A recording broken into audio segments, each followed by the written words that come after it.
ರಾತ್ರಿ ಕತ್ತಲಲ್ಲಿ ಕಿರಾತಕರ ಅಟ್ಟಹಾಸ, ಕುರಿಗಳ ಮೇಲೆ ಬರ್ಬರ ಹಲ್ಲೆ.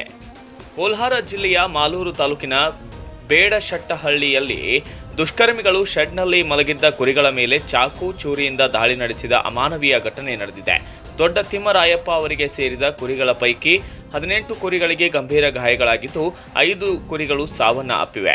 ಉಳಿದ ಕುರಿಗಳ ಸ್ಥಿತಿಯು ಚಿಂತಾಜನಕವಾಗಿದ್ದು, ಘಟನೆ ತಡರಾತ್ರಿ ನಡೆದಿದ್ದು, ಬೆಳಗ್ಗೆ ಕೊಟ್ಟಿಗೆಗೆ ಬಂದ ಮಾಲೀಕ ರಕ್ತಸಿಕ್ತವಾಗಿ ಬಿದ್ದಿದ್ದ ಕುರಿಗಳನ್ನು ಕಂಡು ಆಘಾತಕ್ಕೆ ಒಳಗಾಗಿದ್ದಾರೆ.